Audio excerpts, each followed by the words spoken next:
உண்மையிலே உங்களுக்கு தெரியும் இந்த நாட்டில் ஏற்பட்ட ஒரு மிக மோசமான பயங்கரவாத தாக்குதல்.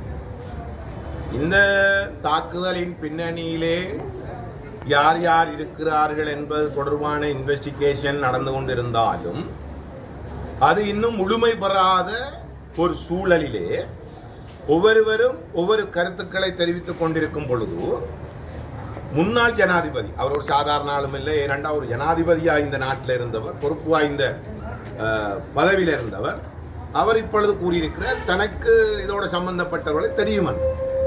ஆனால் அவர் முன்னாள் ஜனாதிபதி மைத்ரிபால சிறிசேன இந்த விடயத்தில் வெளிப்படையாக கருத்துக்களை சொல்லும்.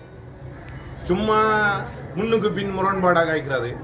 இந்த சொல்லுவாங்களே என்னடா இந்த கொஞ்சம் அந்த மூளை சரியில்லை என்று சிலவருக்கு சொல்லுவாங்க. அப்படிப்பட்ட மாதிரியான கருத்துக்கள் அவர் வெளியிடாம அவர் சரியான கருத்தை சரியான முறையில் சொல்லணும். உண்மையான கருத்தை சொல்லணும்.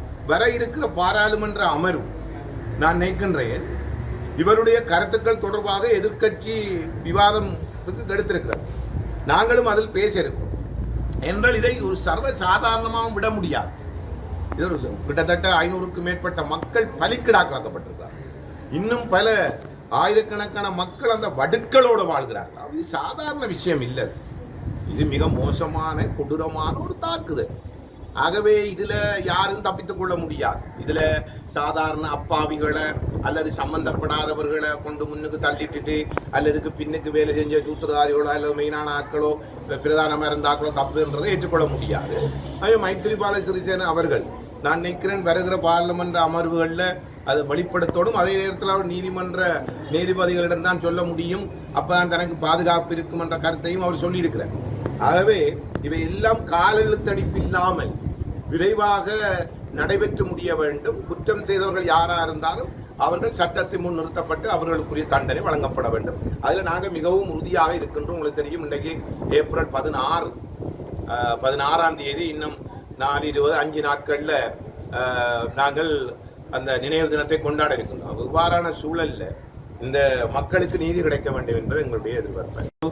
ஒரு பேசு பொருளாக எடுத்து பேசுகிறார்கள். இது ஒரு புறம் இருக்கிறது. இரண்டாவது ஒரு விடயம் உங்களுக்கு தெரியும், நீண்ட காலமாக பன்னெடுங்காலமாக அது வடக்கை மையப்படுத்தி எங்கட நாட்டுக்குள்ள இருக்கிற ஒரு விஷயம். மற்றது இந்த மீனவர் பிரச்சனை. இது ரெண்டையும் நாங்கள் மிகவும் அவதானமாக கையாளும். ஏனென்றால் தமிழ்நாடு, இந்தியா, இலங்கை என்பது தமிழ்நாடு என்பது எங்கட தொப்புள் கொடி உறவுகள். நாங்கள் சில பேர் நாங்கள் கொஞ்சம் என்ன சொல்லலாம், ஒரு தாந்தோன்றித்தனமாக பொது வழியில பேச முடியாது சம்பந்தமாக என்றால் என்ன சொல்ல வரேன்றால் இந்த 2 நாடுகளும் தாய் பிள்ளை போல இருக்கின்ற ஒரு நீண்டகால உறவின் அடிப்படையில் இயங்குகிற நாடுகள். ஆகவே இந்த 2 நாடுகளும் இரு தரப்புகளும் இதே ஒரு பரஸ்பரம் புரிந்துணர்வு, விட்டு கொடுப்பு, தாராள மனப்பாங்கு இதோட பேசித்தான் இதை தீர்த்து கொள்ளணும். ஏனண்டா இலங்கை மீனவர்கள் இந்தியாவில் சிறப்பிடிக்கப்படுறது, அங்க இலங்கை மீனவர்கள் அங்க தாக்கப்படுறது, அவர்களுடைய படகுகள் கைப்பற்றப்படுறது. அதே மாதிரி இந்திய மீனவர்கள் இங்கே வரும் பொழுது அவர்கள் கைப்பற்றப்படுறது, அவர்கள் தாக்கப்படுறது, அவர்களுடைய சொத்துக்கள் கையகப்படுது. இது ரெண்டு பகுதியில இந்த பிரச்சனை நடந்து கொண்டு நீண்ட காலமா. இது ஒரு சரியான பரஸ்பரம் புரிந்துணர்வு விட்டு கொடுப்பட செய்யணும். இதை எடுத்த முடிச்சம் என்று சொல்லி ஒரு 2 நாட்டு பிரச்சனையை ஆக்கிடக்கூடாது. ஏனென்றால் எங்களுக்கு எப்போவும் இந்தியா, மற்றாக்களை பற்றி எனக்கு தெரியாது, நாங்கள் எப்பொழுதும் இந்தியாவோட பன்னெடு காலமாக அரசியல், சமூக, பொருளாதார, சமய, கலாச்சார, பண்பாடு என்று ஒரு நீண்ட கால தாய் பிள்ளை போன்றதான உறவை பேணி வருகிறோம். அதுவும் தமிழ்நாட்டோடு மிகவும் நெருக்கமாக. அவை இந்த நேரத்தில் இந்த விடயங்களை மிகவும் அவதானமாக கையாளணும் என்றதை நான் சொல்லலாம். எதிர்வரும் காலங்களில் பாராளுமன்ற தேர்தல் இடம்பெற்றால்